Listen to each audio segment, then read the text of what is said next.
आज मैं आपको बताने वाला हूँ अंडर सब्सक्रिप्शन ऑफ शेयर्स और ओवर सब्सक्रिप्शन ऑफ शेयर्स। चलिए देखते हैं अंडर सब्सक्रिप्शन ऑफ शेयर्स क्या होता है और ओवर सब्सक्रिप्शन ऑफ शेयर्स क्या होता है। जब मैं इशूड कैपिटल से अगर मैं कम प्राप्त करता हूँ तो उसे क्या बोलता हूँ मैं।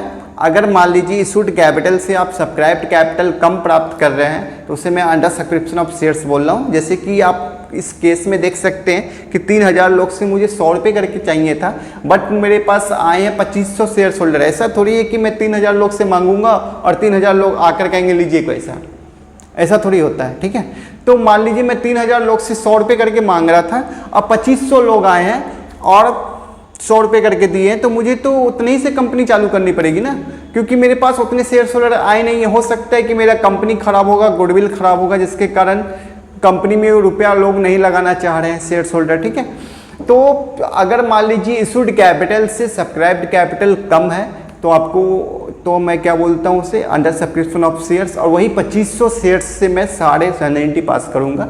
तो आपका यहाँ पे 3000 जो शेयर्स मल्टीप्लाई 30 था, यहाँ पे 2500 शेयर्स मल्टीप्लाई 30 होगा। 2500 शेयर्स मल्टीप्लाई अलॉटमेंट पे आपका 25 होगा, और फर्स्ट कॉल पे 2500 शेयर होल्डर्स में 25 रुपये करके लूँगा, और फाइनल कॉल पे 2500 शेयर होल्डर्स में 20 रुपये करके लूँगा। जो अमाउंट आएगा वही अमाउंट आप यहाँ पे लिखिएगा, जनरलिटी में कोई चेंज नहीं होगा। ओके, क्योंकि यहाँ पर आपका सब्सक्राइब्ड कैपिटल ही कम रिसीव्ड हुआ है इसलिए। ओके, अब आते हैं हम ओवर सब्सक्रिप्शन ऑफ शेयर्स का मतलब क्या होता है।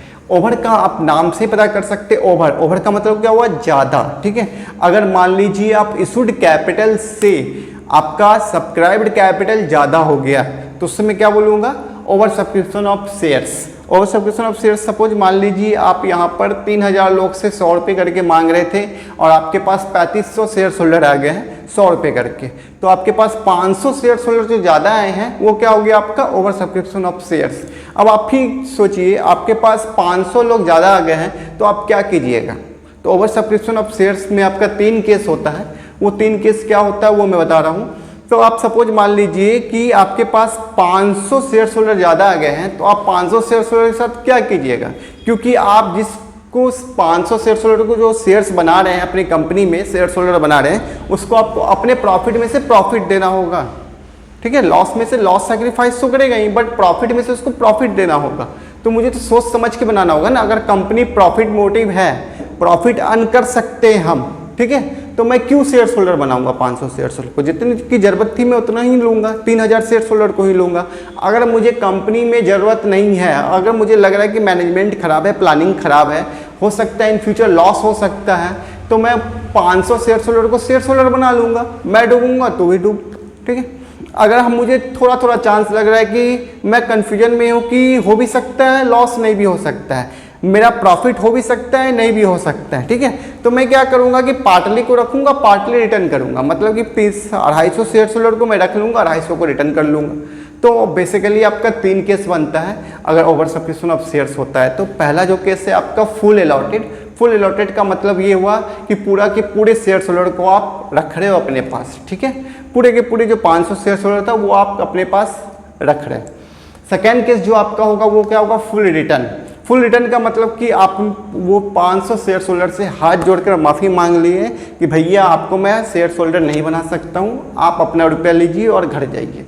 ओके, तो फुल रिटर्न का मतलब ये हुआ। अब थर्ड केस है आपका पार्टली रिटर्न, पार्टली अलॉटेड। मतलब क्या हुआ कि 500 शेयर होल्डर जो आए थे मेरे पास, उसमें से मैं 250 शेयर होल्डर को तो शेयर होल्डर बना रहा हूँ, बट 250 शेयर होल्डर से मैं माफ़ी मांग लिया हूँ कि आप जा सकते हैं। ठीक है, माफ़ी मांग लिए जा सकते हैं, इसका मतलब ये नहीं है कि मैं उसको पूरी रिटर्न कर रहा हूँ। ठीक है, यहाँ पे समझने वाली बात है कि मैं शेयर होल्डर को रिटर्न नहीं कर रहा हूँ। सपोज मान लीजिए आप जो किसी कंपनी में 10 रुपये लगाए हैं, वो 10 रुपये न रख कर मैं बोल रहा हूँ भैया देखिए आप जो 10 रुपये इस कंपनी में लगा रहे हो, आपका मैं 5 रुपया रख रहा हूँ, 5 रुपये आप रिटर्न कर रहा हूँ आपको। ठीक है, आपको मैं शेयर होल्डर बना रहा हूँ, बट ये 5 रुपये का शेयर होल्डर बना रहा हूँ, 5 रुपये आपको मैं रिटर्न कर रहा हूँ। तो उसको मैं क्या बोलूँगा, पार्टली इशूड पार्टली रिटर्न। यही केस आपका प्रोराटा केस होता है। ठीक है, जिसमें आप शेयर होल्डर पूरा बना रहे हो। फुल रिटर्न का मतलब कि आप तो पूरे रिटर्न कर दिए, वो शेयर होल्डर नहीं रहा। ठीक है, बट यहाँ पर आप पार्टली रिटर्न पार्टली अलॉटेड कर रहे हो। ओके, समझ में आया। तो चलिए देखते हैं ये तीनों केस में जो भी चीज़ होता है उसमें आपका जनरलिटी पे क्या इफेक्ट पड़ता है। तो सबसे पहला क्या, फुल अलॉटेड। फुल अलॉटेड का मतलब कि सारा के सारे शेयर होल्डर को मैं रख लिया हूँ, तो जनरलिटी में क्या वेरिएशन होगा वो देखते हैं।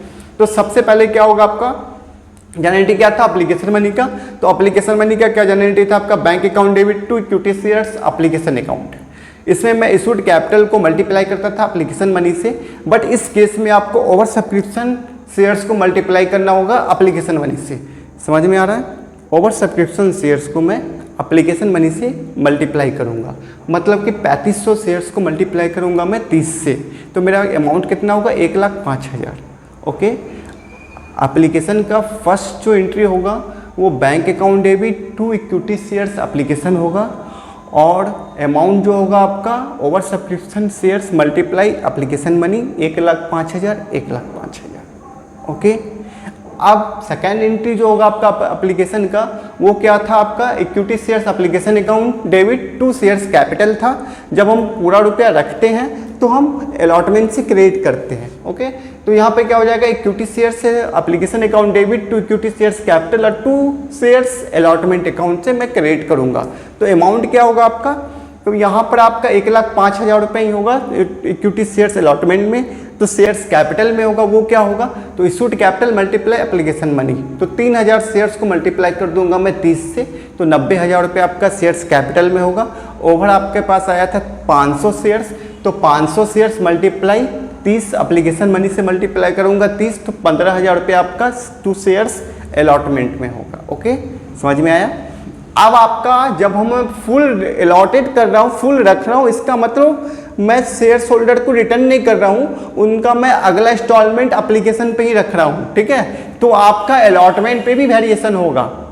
ठीक है, जैसे ही आपका फुल अलॉटेड कीजिएगा तो एक तो आपका बैंक अमाउंट में आपका एंट्री में चेंजमेंट नहीं होगा, बट अमाउंट में चेंजमेंट होगा, और शेयर्स अलॉटमेंट से क्रिएट करेंगे और अलॉटमेंट पे भी आपका कुछ वेरिएशन होगा, एंट्री में नहीं अमाउंट में होगा। ठीक है, एंट्री आपका सेम होगा, और बैंक के टाइम पे जो एंट्री करेंगे वो क्या था आपका 3,000 शेयर होल्डर मल्टीप्लाई 25। ठीक है, तो अमाउंट क्या था आपका 75,000, तो 75,000 में से मैं क्या करूँगा 15,000 पहले ही पे ऑफ कर चुका हूँ, इसका मतलब मुझे प्राप्त जो होंगे बैंक में वो कितना होगा 60,000 रुपये। ओके, उसके बाद आपका फर्स्ट कॉल और सेकेंड कॉल सिंपल उसी तरह बनेगा, कोई वेरिएशन नहीं होगा। देखते हैं हम second case, full return. Full return का मतलब कि मैं सारे शेयर होल्डर से माफ़ी मांग लिया हूँ कि आपको मैं शेयर होल्डर नहीं बना सकता हूँ। तो चलिए इसका जनरलिटी देखते हैं क्या होगा, कहाँ पे कितना वेरिएशन होगा। तो बैंक के टाइम पे आपका कोई वेरिएशन नहीं होगा, वही सेम जनरलिटी होगा, bank account debit to equity shares application account 1,05,000। उसके बाद आपका जब हम फुल अलॉटेड करते थे तो शेयर्स अलॉटमेंट से क्रेडिट करते थे, यहाँ पे आप फुल रिटर्न कर रहे हो तो टू बैंक से क्रेडिट करोगे, क्योंकि पूरा रुपया आपका चला गया जो आया था। ठीक है, इसलिए बैंक से क्रेडिट करेंगे। तो सेकंड जनरलिटी क्या हो जाएगा, equity shares allotment account debit to shares capital और टू बैंक, वही 1,05,000 रुपया, 90,000 और 15,000 रुपया। 500 आप रिटर्न कर रहे हो 500 शेयर होल्डर को, इसलिए 500 share holder multiply application money 30 रुपया, और 90,000 रुपया जो वहाँ पर आया आपका शेयर्स कैपिटल में, वो इशूड कैपिटल आपका 3,000 शेयर्स था, सब्सक्राइब्ड कैपिटल 3,000 शेयर्स था, मल्टीप्लाई एप्लीकेशन मनी 30 रुपये था, वो 90,000 रुपया। ओके, आपका allotment first call second call पे कुछ नहीं चेंजमेंट होगा, जो है आपका वो पूरा उसी तरह होगा। ओके, ये याद रखिएगा कि ओवर सब्सक्रिप्शन अमाउंट को एप्लीकेशन मनी से ही मल्टीप्लाई करके और एप्लीकेशन के बैंक पे ही सिर्फ हम वो एंट्री पास आउट करेंगे, अमाउंट पास आउट करेंगे। ठीक है, अब बाकी अलॉटमेंट से जो भी आपका जनरलिटी पास होगा वो इशूड कैपिटल से ही मल्टीप्लाई करेंगे हम इंस्टॉलमेंट मनी को। ठीक है, चाहे वो अलॉटमेंट हो, फर्स्ट कॉल हो या सेकेंड कॉल हो। सिर्फ और सिर्फ अगर ओवर सब्सक्रिप्शन है तो ओवर सब्सक्रिप्शन अमाउंट को मैं एप्लीकेशन मनी से मल्टीप्लाई करके, और सिर्फ वो एंट्री वो अमाउंट आपका बैंक के टाइम पे ही वो मेंशन होगा। ओके, अब आते हैं हम थर्ड केस पे। थर्ड केस क्या आपका पार्टली अलॉटेड और पार्टली रिटर्न। तो इस केस में भी आपका बैंक के एंट्री में कोई चेंज नहीं होगा, वही 1,05,000 रुपया होगा। जब हम सेकेंड एंट्री देखेंगे एप्लीकेशन का, तो उसमें क्या देख रहे हैं हम, आधा रख रहे हैं आधा रिटर्न कर रहे हैं। जब रखते हैं तो क्या होता है इक्विटी शेयर्स अलॉटमेंट अकाउंट, और जब मैं रिटर्न करता हूं तो क्या होता है टू बैंक अकाउंट। ठीक है, तो यहाँ पे एंट्री क्या होगा, equity shares application account debit to shares capital to shares allotment और टू बैंक। ओके, तो सेटल में जो अमाउंट होगा आपका वो क्या होगा, तो subscribed capital multiply application money जो आपका 3000 शेयर्स होल्डर से मैं 30 रुपये करके ले रहा था, वो 90,000 रुपये आपका शेयर्स कैपिटल में आएगा। और 2 शेयर्स से अलॉटमेंट से मैं क्रेडिट किया हूँ, तो अलॉटमेंट पे क्या होगा आपका 250 शेयर्स होल्डर को मान लीजिए मैं रख रहा हूँ और 250 शेयर्स को रिटर्न कर रहा हूँ, तो 250 शेयर्स होल्डर को मल्टीप्लाई कर दूंगा एप्लीकेशन मनी 30 से हो जाएगा, और 250 शेयर्स होल्डर को मल्टीप्लाई कर दूंगा मैं फिर से 30 से एप्लीकेशन मनी से, तो मेरा वो 7500 मैं रिटर्न कर रहा हूँ। ओके, तो अलॉटमेंट पे क्या हो जाएगा आपका 250 शेयर्स मल्टीप्लाई 30 एप्लीकेशन मनी, तो 7500। और उसी तरह बैंक में भी आपका 250 shares multiply application money 30 7500। Okay, और आपका इक्विटी शेयर से एप्लीकेशन पे क्या अमाउंट हो जाएगा 1,05,000 रुपया। ओके, अब आपका यहाँ पे क्या देख रहे हैं कि शेयर्स अलॉटमेंट्स में क्रेडिट किया हूँ, इसका मतलब आपका अलॉटमेंट पे भी वेरिएशन होगा, क्योंकि मैं 7500 जो रुपया है वो अलॉटमेंट मनी में क्या कर लिया हूँ एप्लीकेशन पे एडजस्टमेंट कर लिया हूँ, तो अलॉटमेंट पे भी मेरा कुछ वेरिएशन होगा। तो अलॉटमेंट का जो उसके बाद जनरल एंट्री पास करेंगे वो क्या होगा आपका equity shares allotment account debit to equity 2 shares capital, वो क्या है आपका 3000 शेयर्स मल्टीप्लाई 25 75,000। ओके, अब यहाँ पर आपका जब बैंक का एंट्री होगा तो जनरल एंट्री क्या करेंगे अलॉटमेंट का bank account debit to equity shares allotment account. ठीक है, तो इसमें जो जनरल एंट्री होगा आपका अमाउंट होगा वो क्या होगा 75,000 माइनस 7500, तो 67,500 रुपीज़ से मैं डेबिट क्रेडिट करूँगा। आई होप आपको समझ में आया होगा। उसके बाद आपका first call and second call जो एंट्री होगा वो सेम होगा, कोई वेरिएशन नहीं होगा। धन्यवाद। अगर आपको ये वीडियो अच्छा लगा हो तो लाइक सब्सक्राइब शेयर जरूर